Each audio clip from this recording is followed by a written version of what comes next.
Hola, ¿cómo están? Empezamos un nuevo ciclo de charlas ambientales. Hoy nos visita Adriana Noaco. Ella es médica veterinaria de la UBA, es miembro fundador de la Red de Veterinarios en Catástrofes y miembro fundador de ALEIDA, Asociación Latinoamericana de Emergencias y Desastres para Animales. Hoy vamos a estar hablando, es un tema importantísimo, que es sobre los incendios forestales y en particular vamos a estar haciendo hincapié en los últimos incendios que hubieron en la Patagonia. ¿Cómo estás, Adriana? Buen día, gracias por el espacio. Muchísimas gracias por haber venido. Quería empezar a preguntarte, ¿no? Frente a la cantidad de incendios ocurridos en los últimos años en nuestro país, ¿realmente crees que están aumentando los incendios forestales? Los incendios se hacen cada vez más intensos y de mayor tiempo de duración. Hay que poder analizar un poco las estadísticas de los últimos años para ver hacia dónde, si hay aumento de focos o este aumento de la persistencia de los mismos focos y la intensidad. Lo que hay que comprender es que sí, la Argentina tiene una tendencia al aumento porque hemos estado muchos, ya casi 4 años de sequías intensas, lo que es uno de los factores que predisponen a este aumento de focos de incendios y de duración, porque aumenta la presencia de materia combustible, que es todo lo que serían los plantas, los árboles, etcétera, que por el impacto de la sequía están perdiendo su crecimiento y están en estado de secos y son altamente combustibles. ¿M? Adriana, quería preguntarte, ¿cuáles crees que fueron las causas de los incendios en la Patagonia? Las causas de los incendios están asociadas a un tema ambiental, por un lado, que es la persistente sequía, lo que hace que aumente la disponibilidad de materia combustible. Eh, Factores predisponentes como falta de agua, falta de humedad en los suelos, etcétera, presencias de vientos y siempre para la presencia de fuego hay un factor humano. Que tenga o no tenga intencionalidad, eso después se determinará bajo una investigación judicial, pero siempre hay un punto importante dentro de la gestión del riesgo del fuego, que es la actividad humana. ¿M? Siempre está asociado y es altamente probable que en los incendios de la Patagonia el hombre, de alguna u otra manera, con o no intencionalidad, haya prendido la mecha inicial de los focos. Luego, los otros factores predisponentes a la presencia del fuego es el viento, humedad, lluvia, etcétera, materia combustible, han actuado por sí mismos frente a ese fuego inicial y han adquirido una dimensión de mucho daño muy importante. El tema de las sequías, eso también trae consecuencias. La sequía es la puerta de entrada al desarrollo o a la presencia del fuego. Es uno de los factores de riesgo o de asociación de alerta. De por sí es un riesgo la sequía, pero bueno, es un factor predisponente para el desarrollo de la presencia del fuego. La Argentina vivió más de 3 años, ya casi 4, porque eh, si bien hemos salido de la crisis de la sequía, recién ahora con las lluvias de estos últimos 2 meses se puede empezar a hablar de que ha vuelto la humedad al suelo en muchos de los lugares, etcétera. Pero la Argentina vivió una sequía y en realidad la vivió toda Latinoamérica, de un impacto y una dimensión sumamente importante, ¿no? La región estuvo bajo el dominio de la sequía y con eso la región está bajo el dominio de la presencia de fuego. Y en general, después de la presencia de sequía, hay presencia de nublazo. Se termina el fuego, se termina la sequía y empieza la etapa de grandes lluvias y la inundación. Ujú. ¿Qué hay con el tema de la mano del hombre y em, de empezar a ocupar terreno propio, ¿no? De la naturaleza. El ser humano a través de eso. de sus actividades es un pleno gestor y creador de vulnerabilidades, o sea, de generar situaciones donde los impactos pueden generar daño. Eso es la sociedad y en general es el factor clave para aumentar la vulnerabilidad ambiental. Por eso hablamos de eventos socioambientales. El ser humano cada vez quiere eh, o defiende más a la naturaleza, entonces quieres vivir dentro de la naturaleza, pero no respeta las distintas fases que conforma el ambiente y eso predispone a mayores riesgos. Se apropia, digamos, de la Se naturaleza. apropia con un mal entendimiento, por querer abrir la ventana y ver y estar inmerso en los bosques, es lo que de alguna manera está predisponiendo a un mayor riesgo en muchos de los lugares donde hay presencia de fuego, pero así como predispone a distintos peligros, también predispone a presencia de distintos tipos de enfermedades por estar en contacto con faunas silvestres, etcétera. Es una forma contradictoria de defender el ambiente y alterar, ¿no? En las urbanizaciones requieren de planificación, etcétera, pero deben respetar al ambiente donde se debe preservar la fauna silvestre, todo lo que es los bosques, todo lo que es las selvas, etcétera. Que la continua invasión del ser humano predispone a mayores riesgos ambientales. Y entre ellos que haya mayores incendios Y también. sí, porque más allá de que cualquier tipo de actividad, ya sea económica o de urbanización o de desarrollo de domicilio, no necesariamente acompañados de urbanización, pero de ir y generar viviendas en especies en espacios donde antes había bosques, había selvas, etcétera, predisponen, aumentan los riesgos de presencias de eventos de este tipo. Estaba pensando justamente en este último tiempo, hubieron varios focos de incendios en la Patagonia. Em, ¿Qué consecuencias traen, no? Este tipo de incendios a esta magnitud. El impacto que se genera en el ambiente es fuertísimo. Hay mucha muerte de fauna, ya sea silvestre, doméstica, de animales de producción.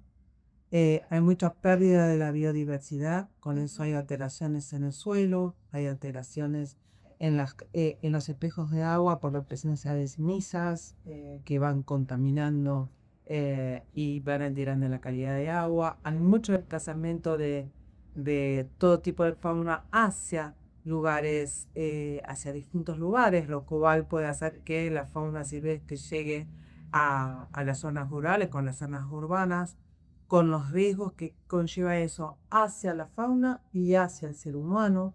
Los impactos no solamente se miden en las cuestiones económicas, de las pérdidas de construcciones, de las pérdidas de vehículos, de las rupturas de caminos, etcétera, sino algo que no es cuantificable, es el impacto que en la problemática ambiental. No es cuantificable económicamente cuántos litros de agua se pierde cuando hay tanta alteración de la calidad de agua por depósito de distintos particulados. No se puede cuantificar.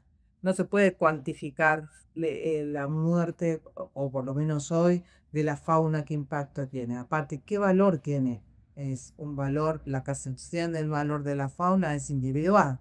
No podemos decir un bucu vale tanto según su criterio de conservación o una determinada área. Y esto de no poder cuantificar el valor de estas de pérdidas, así que muchas veces se subestima, Y aparte no se recupera ese... ¿no? Porque los riesgos o los valores de conservación son muy difíciles como no lo podemos cuantificar, volver a esa situación inicial, la recuperación del ambiente, etcétera, tampoco es algo fácil de poder hacer. ¿Cuántos pozos necesitamos? ¿Qué necesitamos para volver y generar resiliencia en ese ambiente?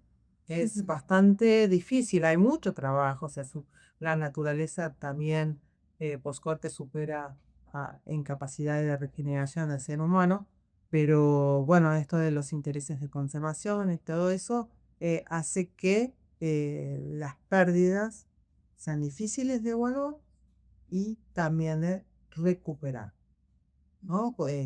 Parte de la realidad es que el mundo hoy ha evolucionado mucho para tener una mirada desde los gobiernos, desde los gobiernos y las regiones y las zonas, digamos, no solo a nivel naciones, sino regiones, etcétera. Pero, digamos, la evolución, las miradas nuevas, etcétera, son económicas. Entonces, los gobiernos, las decisiones pasan por compensaciones económicas, créditos, bonos verdes, bonos, etcétera, que se dan los organismos crediticios a distintos niveles, pero la realidad es que todo eso no baja, no termina de solucionar el problema o permite dar una solución a los problemas reales que no tienen evaluación económica, a esos impactos que no tienen evaluación económica. Y es más, si lo trasladamos a sistemas productivos que tienen una valoración económica, cuando uno ve, por ejemplo, lo que pasó en los incendios en Corrientes, donde muchos productores de miel perdieron todo su sistema productivo, como son sistemas productivos complementarios del bovino o de los cultivos, etc., no existen en los papeles, entonces no existe compensación económica a esa pérdida que sí está a nivel global y gubernamental, etcétera, como ya planteaba, que hacer compensaciones económicas cuando no se pueden evitar un determinado peligro. Sin embargo, como no es cuantificable, porque no está, por ejemplo, en el caso de esto, de productores de miel, ya no hablamos siquiera de fauna silvestre, estamos hablando, claro, de producción de miel, no hay una compensación económica. Menos a los pequeños productores. Si el pequeño productor tiene un animal registrado, puede llegarle la compensación económica. Puede, dentro de los programas de protección económica, etc. Pero sí, es un problema a nivel evolución a nivel internacional toda esta cuestión, esta discusión de qué hacer por estos eventos extremos. Pero en lo propio de lo territorial, con la mirada ambiental, es muy difícil que estas medidas que hoy por hoy se están discutiendo y reconocemos que es un avance muy importante de todo dentro de lo que es la gestión política, la gobernanza, eso, no llega a dar soluciones, ¿no? Sí, una pena. Porque se puede dar una solución al, no sé, hablamos del incendio de la comarca, que perdió su casa. Se le puede dar un acompañamiento económico, pero un acompañamiento económico a todo el ambiente alrededor, y no, difícilmente vaya a existir. ¿Cómo vamos a hacer un acompañamiento económico y siempre digo lo mismo? A un pulpo muerto. ¿No? No hay forma. Ahora sí, sí. ¿Cómo creen que se gestionan los incendios forestales que afectan a varias provincias o municipios? ¿Cómo se gestionan? Hay distintos niveles. Uno tiene que entender que los riesgos tenés a nivel nacional, que está el CIMAGIP, y a nivel provincial, depende de las provincias tienen legislación. Y a nivel local está la mano de obra más rápida de mayor acceso, que son las defensas civil, la protección civil, los brigadistas, las camionetas forestales, etc. En realidad todo se acumula y si bien la sociedad no logra percibir esa articulación, no logra ver ese trabajo articulado, la realidad es que sí están presentes. Sí está presente de distinta manera todos estos niveles gubernamentales trabajando para la reducción del riesgo. En los incendios, cuando uno ve una brigada de Catamarca en el sur, no es que solamente hubo voluntad, vamos para allá, sino que hay toda una organización, una logística de trabajo para que un grupo con una capacidad determinada de afrontamiento a este peligro se movilice para reducir el riesgo. Cuando hay aviones, cuando hay helicópteros, etcétera, son los distintos niveles gubernamentales que están actuando para un mismo foco en una determinada localidad.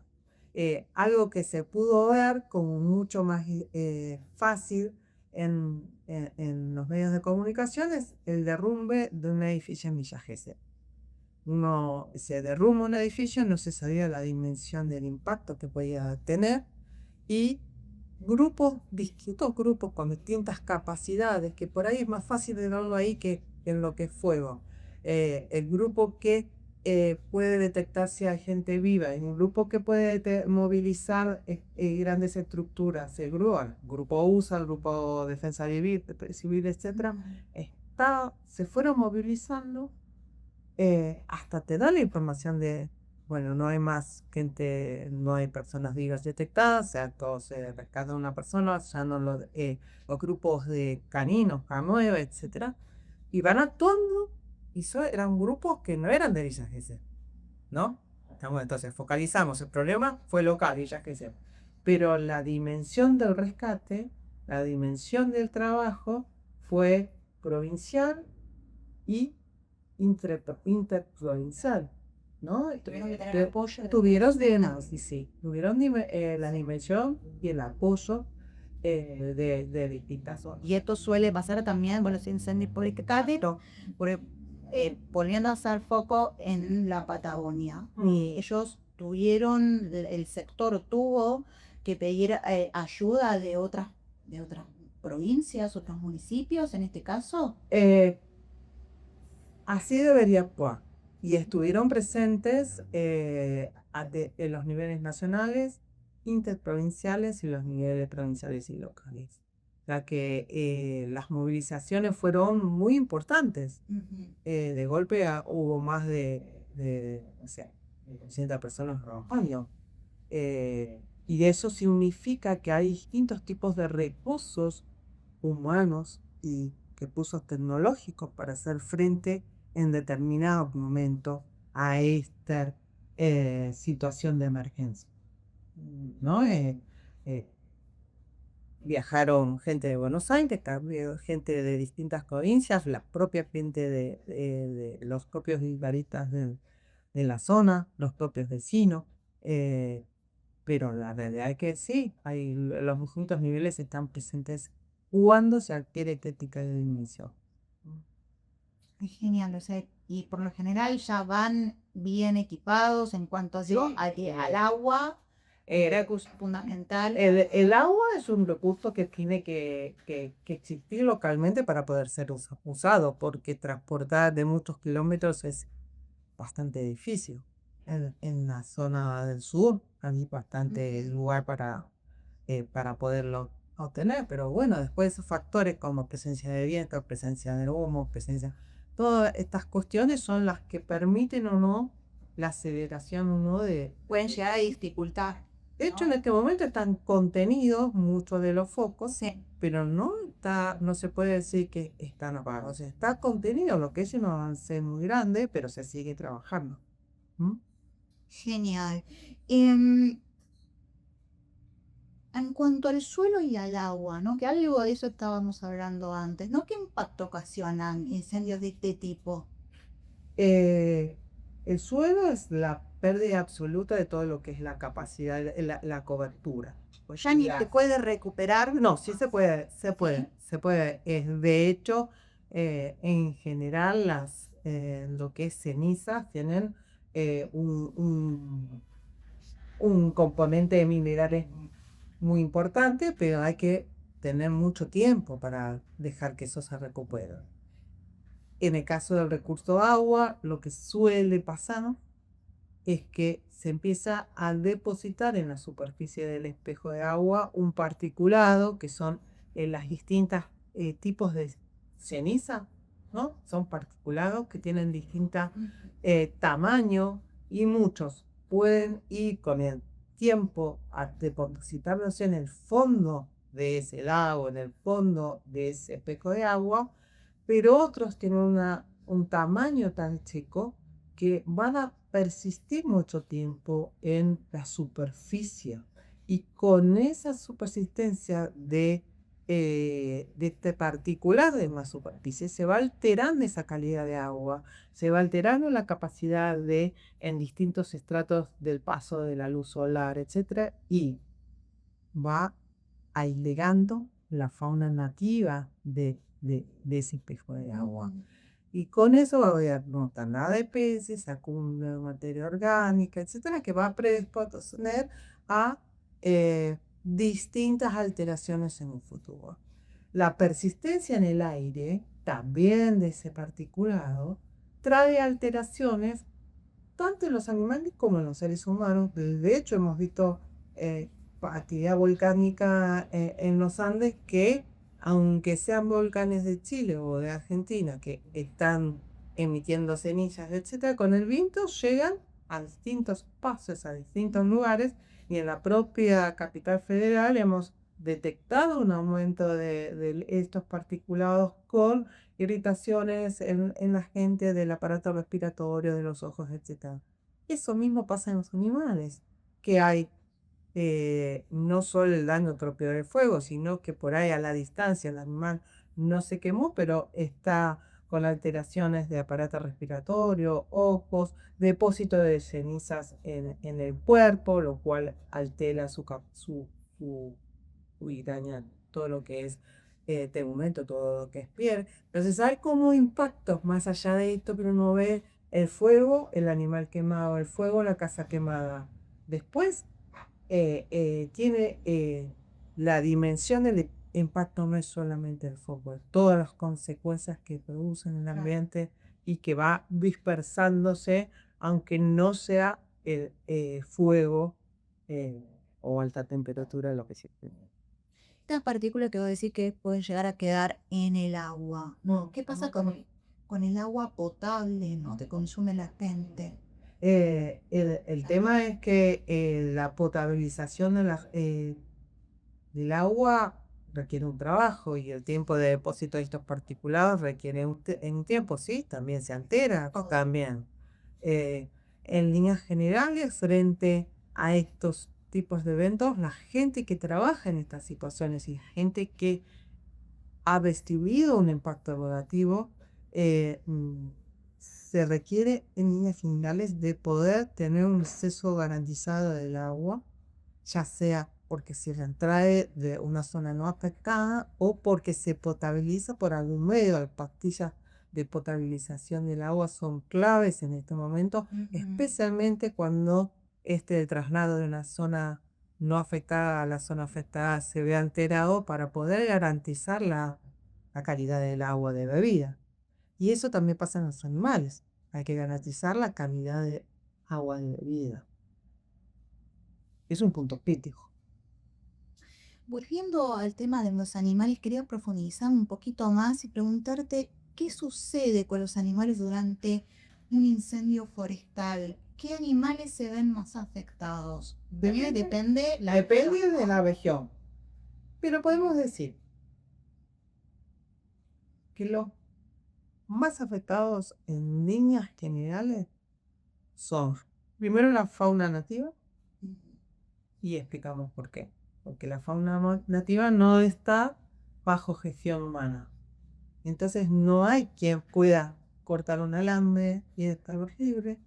Es como un animal de producción, animales de compañía, subirlos y movilizarse con sus tenedores responsables. En esos aspectos podemos decir. Sin embargo, es mucho más fácil encontrar animales de producción lesionados, lastimados, quemados, etcétera, que la fauna nativa impacta.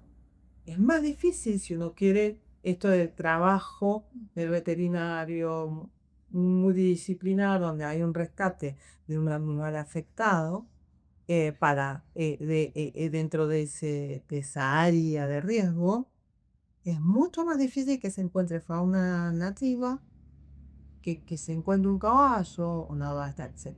¿Por qué? Porque o huyeron o murieron. O sea, en el medio, en esa transición, están los animales bajo gestión humana.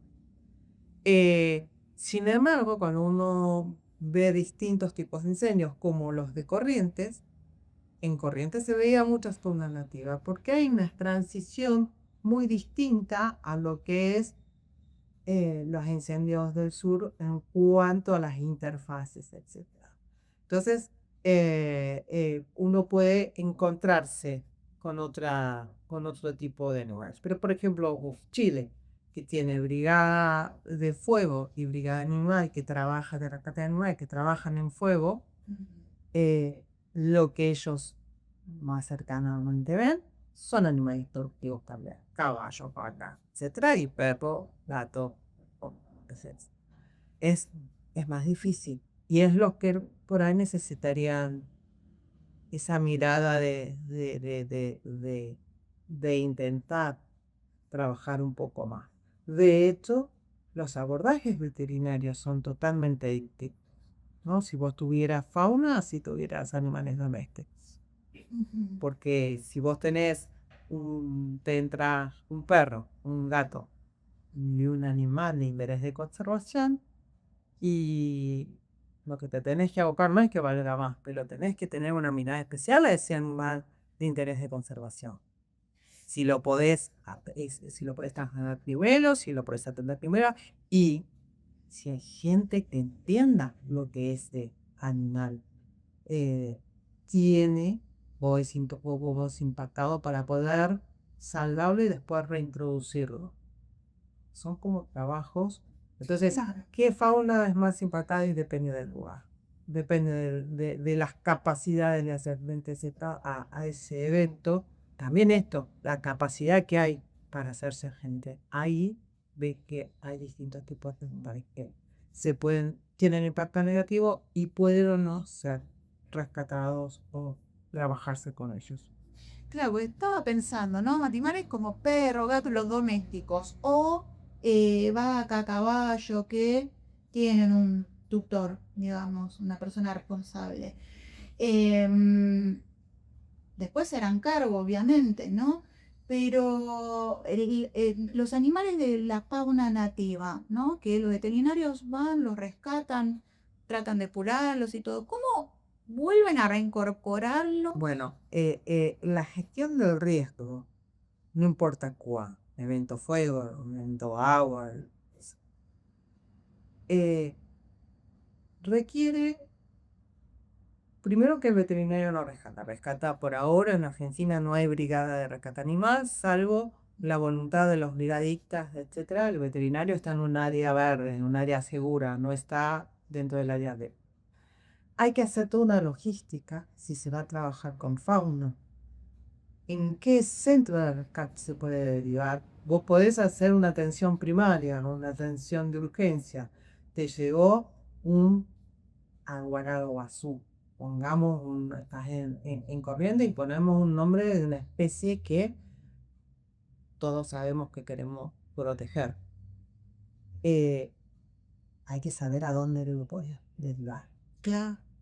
Y ese centro de rescate de fauna silvestre, que en general lo sabe, pero hay que coordinar los trabajos, te va a dar las pautas y vas a tener, si vos no sos especialista en fauna nativa y estás trabajando en el lugar, vas a tener que tener pautas de cómo lo puedo hacer esa atención primaria, cómo se puede transportar, y el centro ese de recuperación de la fauna va a estar trabajando en salvar especie, salvar quizás ese animal y después ver cómo se reintroduce, si puede tener capacidad de reintroducirse en su hábitat y hacer todo el trabajo para que esa reintroducción sea exitosa. Por eso es lo que hablábamos antes, es que es muy difícil cuantificar cuál es el daño económico sobre estas cuestiones, o sea, ponerle valor económico a la fauna impactada. Y aparte, muchas veces es un trabajo que vos sabés que no va a terminar en el punto donde tendría que terminar, que es la reintroducción del espacio conservado o recuperado. Sino que, bueno, vas a tener un animal bajo protección o tutela del ser humano en cuanto a que acceda a los alimentos, etc. Es mucho lo que se pone en juego cuando vos estás hablando de la fauna. Pero esto pasa en el mundo entero.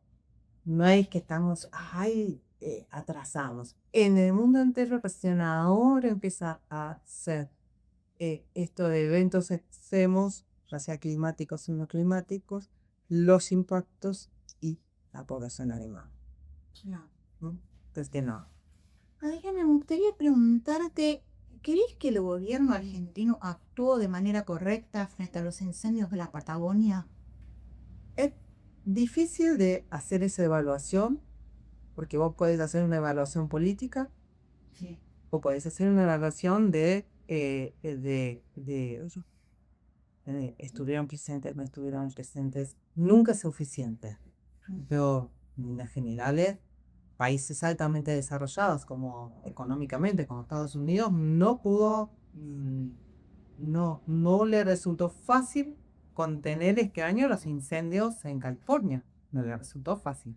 Cada vez avanzaron más, cada vez, y no era falta de recursos. La Argentina, con la escasez de recursos económicos y con pobreza como la que tenemos, logra en estos eventos, a pesar de no hacer este análisis político, ¿no? Que no lo puede hacer, logra tener algunos recursos, esto que hablábamos en un principio, a nivel regional, a nivel nacional, a nivel provincial y a nivel local. La Argentina, y yo digo la Argentina porque se movilizaron en estos tres niveles en la Patagonia y estuvieron trabajando. La cantidad de recursos fue infinita, o sea, fue muy importante. Hubo muchos helicópteros, hubo muchos aviones dentro de las capacidades, muchos en el sentido, uno por ahí dice 3, 4, 5, parece aumentada, pero era mucho para la dimensión del trabajo que se puede hacer, el espacio de trabajo que hay que hacer. eh, 100 hectáreas, 200 hectáreas que más en las Patagonias, muchísimo, pero en lo que es el trabajo, las capacidades, los espacios de trabajo, estuvieron cubiertos por los distintos organismos, las distintas participaciones de las gobernanzas y los distintos gobiernos provinciales y el gobierno nacional movilizaron recursos para trabajar en la Patagonia. Y siguen movilizándose, porque sigue habiendo gente trabajando. Si es suficiente o no, para el que vive en el lugar nada es suficiente porque le gustaría cerrar los ojos y que todo ya esté apagado. Ya.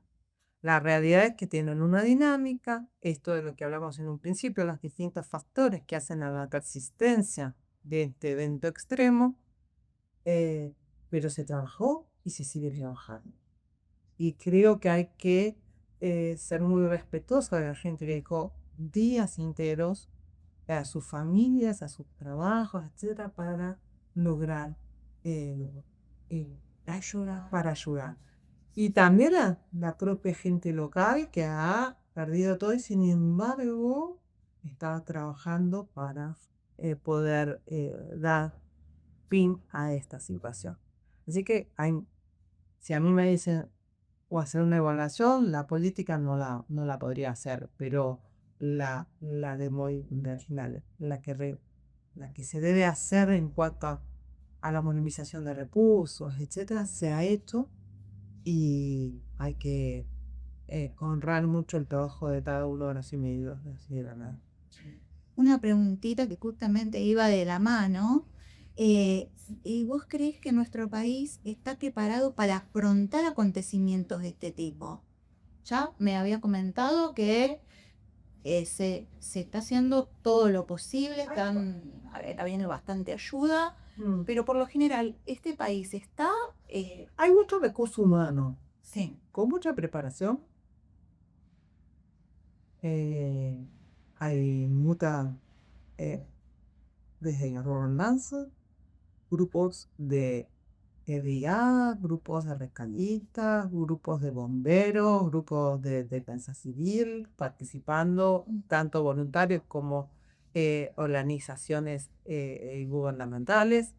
Hay mucho, con unos niveles de capacitación muy importantes, pero creo que no tenemos, en líneas generales, yo diría que los países en general no pueden enfrentarse a los escenarios que se van a enfrentar, ya sea por el cambio climático y para los mediadores del cambio climático, para esta sociedad que continuamente genera vulnerabilidades y peligros. me estaba comentando recién que ni siquiera Estados Unidos puede controlar, digamos, sus propios focos de incendio. Japón, como país que realmente trabaja mucho, de hecho, cuando tuvieron hace más de 10 años el tsunami, la recuperación post tsunami, inmediatamente llegaron a un estado de resiliencia muy importante, ¿no? Reconocido a nivel mundial. Ahorita está viviendo uno de los incendios más importantes que está. Las capacidades, tienen recursos económicos, tienen que no son suficientes. No son suficientes. Las dimensiones que puede adquirir un evento eh, extremo, ya sea climático o no climático, sobrepasan en líneas generales las capacidades. Por eso se llaman desastres, porque se ve, si no serían emergencia. Cuando se ve sobrepasado la capacidad, cuando nosotros decimos es un desastre, es una catástrofe, es que se vio sobrepasada la capacidad local o regional para hacer frente a eso. Lo va más allá de la preparación, de los recursos. El impacto negativo que causó y la vulnerabilidad socioambiental donde actuó ese evento. Si no hay vulnerabilidad, si no hay, no hay impactos, es un evento sucedió. No hay riesgos, ¿no? Pero como hay vulnerabilidades y las vulnerabilidades son socioambientales, cada vez que hay un evento de este tipo, si supera la capacidad de afrontamiento, pasa a ser un desastre. ¿Mm? Genial. ¿Qué acciones cree que se pueden tomar para prevenir incendios forestales? La educación, no. No se puede. Después está todo el tema de la política de desarrollo económico. Deforestamos, no deforestamos, protegemos al ambiente, no lo protegemos. Pero la fundamental, la primera, porque de ahí va a surgir deforestamos, no deforestamos, etcétera, es la educación. Mm. Muchachos, a todos nos gusta tomar mate. Hay termos de todo tipo. No vayan a tener fuego en la Patagonia para hacerse una asada. No vayan a prender fuego para calentar una pava. Eso es la educación. Tenemos los termos, creo que la Argentina es uno de los países que más termos compra por habitante. Hay que ir a prender el fuego en la Patagonia. El fogoncito, no hay que prenderlo. Aunque tengamos frío, tenemos ropa abrigada para hacer frente a eso. No necesitamos exponer al ambiente a nuestras necesidades o expectativas de nuestras emociones. No, eso es educación. Nosotros pensamos que la educación es, hablemos con los niños, no, eduquemos, formemos a la gente que ya tiene capacidades económicas, capacidades de decisión y que quiere avanzar cada vez más sobre el ambiente.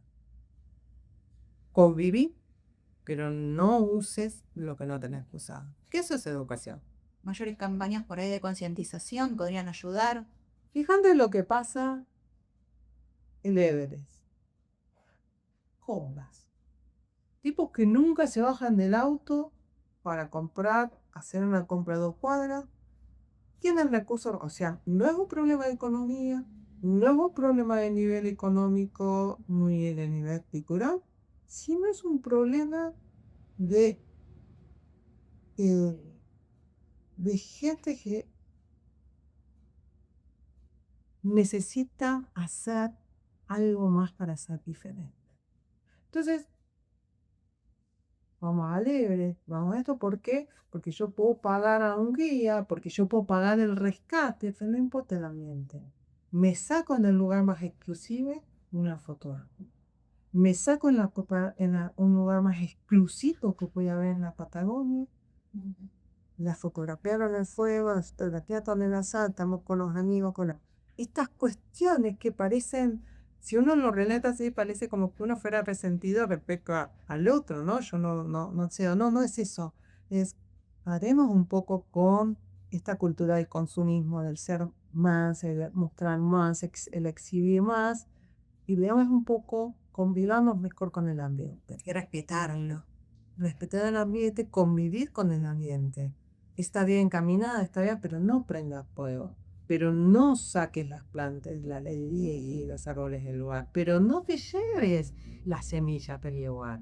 Si vos no vas a aprender a hacer que una araucaria crezca en tu casa, dejar las cosas como están, que la naturaleza va a hacer su trabajo y va a mantener ese ambiente.